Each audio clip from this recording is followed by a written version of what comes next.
फरीदाबाद में मूलभूत सुविधाओं के अभाव में कोई मदर यूनिट आई क्यों नहीं? ये क्यों हुआ? ये पूरे प्रदेश में ही कहीं कोई इंडस्ट्री नहीं आई। आज बेरोजगारी में हरियाणा नंबर 1 में, IMT फरीदाबाद में भी नहीं आई। लचर कानून व्यवस्था आप स्थिति देखें, नशे का आलम फरीदाबाद में, अपराध का आलम।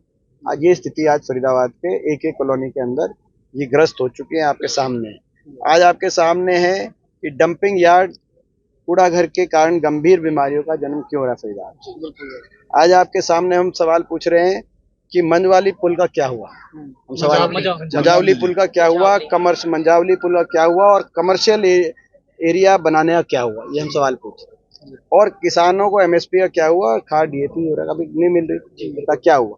और प्रदूषण, ये हम सवाल पूछ रहे हैं कि भाई प्रदूषित शहर, देश में 23 सबसे प्रदूषित शहरों में 9 हरियाणा के और फरीदाबाद सबसे प्रदूषित शहरों में बीच बीच में फरीदाबाद का नंबर आता है। ये ऐसा स्थिति क्यों आई? हम मांग करना चाहते हैं प्रदूषण पे सरकार जो है 10 साल की सरकार ने क्यों असफल साबित हुई। हरियाणा में कांग्रेस पार्टी की सरकार बनेगी तो हम ये संकल्प लेते हैं कि हरियाणा को देश का सबसे प्रदूषण रहित वातावरण, पर्यावरण हरियाणा वासियों को और हमारी अगली पीढ़ी छोटे छोटे बच्चों को देने का काम हम करेंगे, ठोस कदम उठाएंगे। दीपेंद्र जी, आखिरी सवाल है मेरा कि जिस तरीके से अब चुनाव आने वाले हैं, तो ऐसे में जो पहले विधायक थे फरीदाबाद के अंदर, क्या उन्हीं पर फिर से कांग्रेस अपना दाव खेलेगी या कोई नए चेहरे हो सकते हैं या नए को मौका मिल सकता है? इसमें तो देखिए, मैं समझता हूँ कि ये तो जो है कांग्रेस पार्टी की हमारी एक प्रक्रिया, राष्ट्रीय पार्टी है, उस प्रक्रिया के अनुसार हुड्डा साहब और हमारे जो है प्रभारी जी हों, चाहे वो तो कई बार अध्यक्ष जी हों, प्रदेश अध्यक्ष जी कई बार उस बात को स्पष्ट कर चुके हैं कि कांग्रेस पार्टी इस बार जिताऊ और टिकाऊ, 2 कांग्रेस पार्टी कंडीशन रहेंगी, जिताऊ और टिकाऊ। नहीं, लगातार हम देख रहे हैं कि कहीं ना कहीं हलकों के अंदर आवाजें चल रही हैं। तो आप कौन सी सीट का पूछ रहे हैं? मैं सारी सीटों का पूछ रहा हूँ, फरीदाबाद की 6 सीटों तो क्या कोई सी सीट का भी आप डिक्लेयर करवाना चाह रहे हैं क्या? आपका जो है नहीं, मेरा कोई क्या है, समय पे आने पे, लगातार समय आने पे आपको ये हम जो है ये जानकारी दे देंगे। और बाकी बिना कैमरे के कभी आप व्यक्तिगत बात करेंगे, जिस सीट का आप चाहेंगे मेरे से आपसे चर्चा कर लेंगे, फीडबैक ले लेंगे आपसे। मगर एक महत्वपूर्ण बात, ये आपकी बात सही है जो हमने कहा कि इसमें कांग्रेस पार्टी सभी 90 की 90 विधानसभा क्षेत्रों में जीतने वाले प्रत्याशी, लोगों से फीडबैक लेकर, लोगों के सर्वे के आधार पर जीतने वाले प्रत्याशियों को मौका देगी।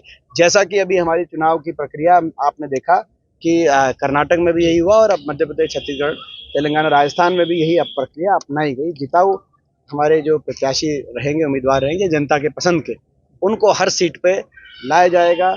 कहीं एक आधे पे आपकी पसंद के भी देख लेंगे, आपसे पूछ लेंगे। लेकिन एक जो है, मैं जरूर आपसे कहना चाहूंगा, आज एक महत्वपूर्ण, हाँ मैं जानता हूँ मुकेश को अच्छे से, तो अपना आज एक महत्वपूर्ण एक बात और रह गई जो कि आप ब्रेकिंग न्यूज चला दें। आखिर में कहा कि ब्रेकिंग न्यूज भी आपको दें, क्योंकि एक बहुत बड़ा एक हमारी एक पर्व है, महापर्व है पूरे भारतवर्ष का, छठ पूजन का एक हमारा जो है बहुत बड़ा, जिसमें एक बड़ी आस्था है, हरियाणा वासियों की भी बड़ी आस्था, हरियाणा बड़ा। ये विभाग की बात है कि 9.5 साल से सरकार ने ना तो कोई घाट बनाया छठ पूजन के लिए, ना कोई सुविधाएं दी। अब इन्होंने जाके एक प्रोग्राम किया, लेकिन उसमें कहा कि आगे तो सारे घाट बने थे हमारे समय, कांग्रेस ने, हुड्डा साहब ने सारे घाट बनवाने का, हुड्डा सरकार में सारे घाट बनवाने का काम हुआ था। उनको सारी जगह, हर जगह जो है पूर्वांचल भवन बनवाने का काम अगर यदि कहीं हुआ था तो हुड्डा सरकार के दौरान ही हुआ था। और अब इस बात को आगे बढ़ाते हुए ये तो छठ चली गई, हमें उम्मीद थी कि इस छठ पे कोई सरकार द्वारा कुछ जो है, मगर ये तो चली गई।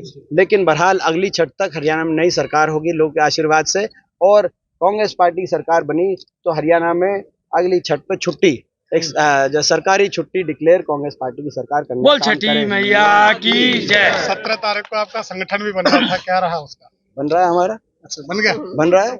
हमारा संगठन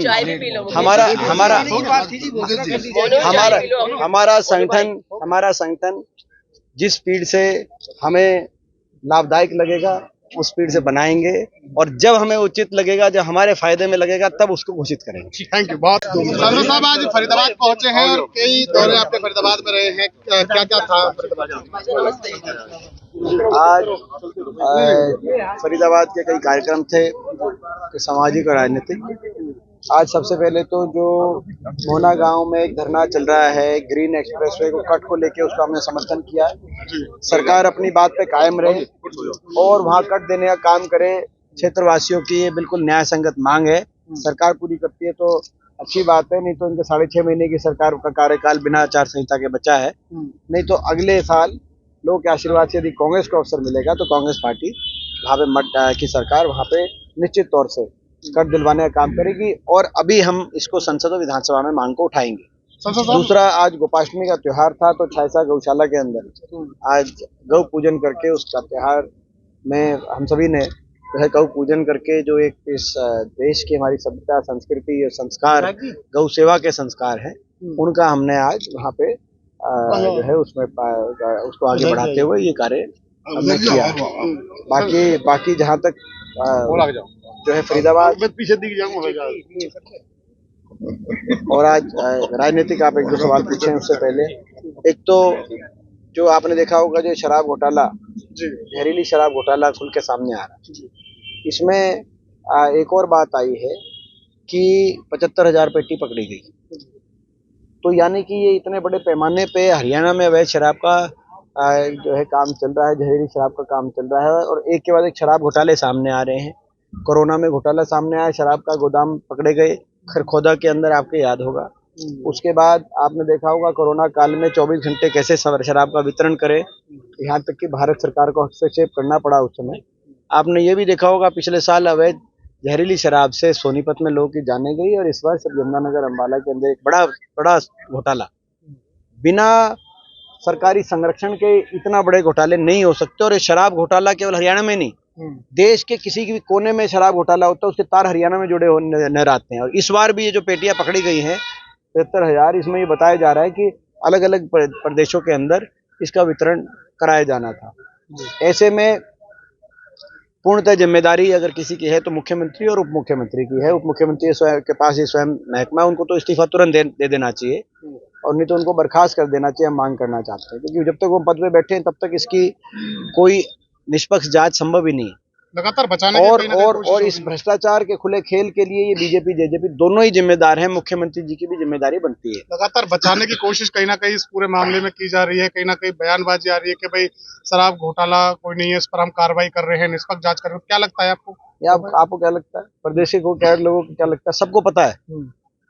सबको पता है कि किस तरीके से भ्रष्टाचार का खेल चल रहा है, खुला खेल हरियाणा के अंदर।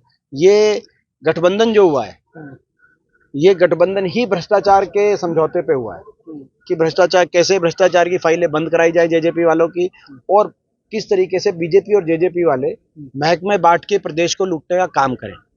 हम सवाल पूछना चाहते हैं, आज कब पहले धान घोटाला आया, फिर शराब घोटाला आया, फिर रजिस्ट्री घोटाला आया, फिर ग्वालपाड़ी घोटाला आया, फिर मेट्रो रूट स्थानांतरण घोटाला आया, फिर नगम निगम घोटाले आए, फिर अमृत योजना घोटाले आए।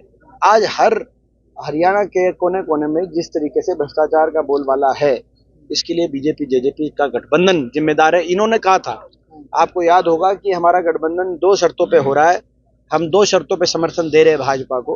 पहली शर्त 5100 बुढ़ापा पेंशन, और दूसरी शर्त 75% हरियाणा मूल निवासियों को हरियाणा के फैक्ट्रियों के अंदर रोजगार का संरक्षण।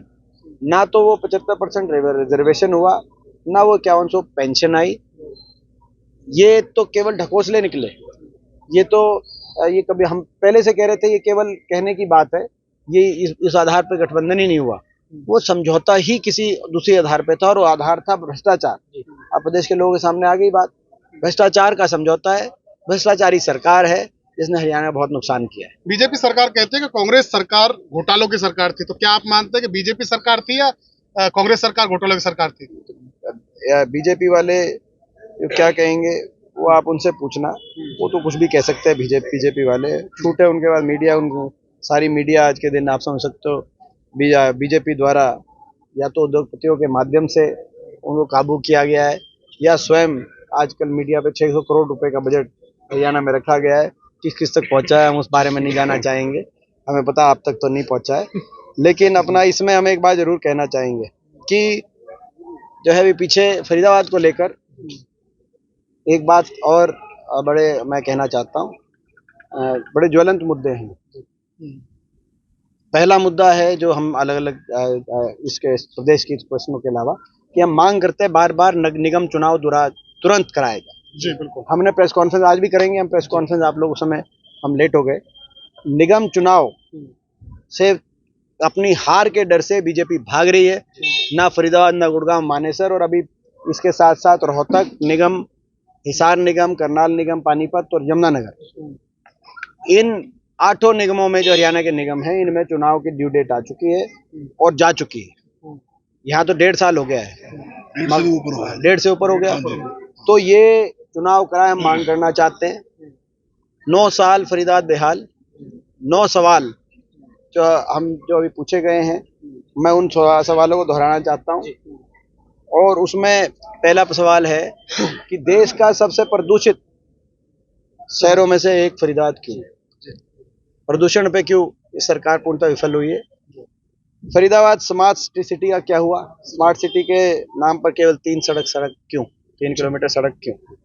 Palwal metro, Faridabad metro, Gurgaon metro का क्या हुआ? एक खंबा भी नया कहीं बनाया हो तो हमें दिखाना, हम तैयार हैं जाने के लिए। आप उस खंबे की लोकेशन लाइए कि भाई इस 10 साल की सरकार में ये एक खंबा, हम वो एक खंबे की फोटो खींच के आप लोगों को दिखाइए, आप लोग के साथ हम चलने को तैयार हैं। चौथा सवाल, 200 करोड़ के निगम घोटाले की जिम्मेदारों पर कार्रवाई क्यों नहीं हुई? 5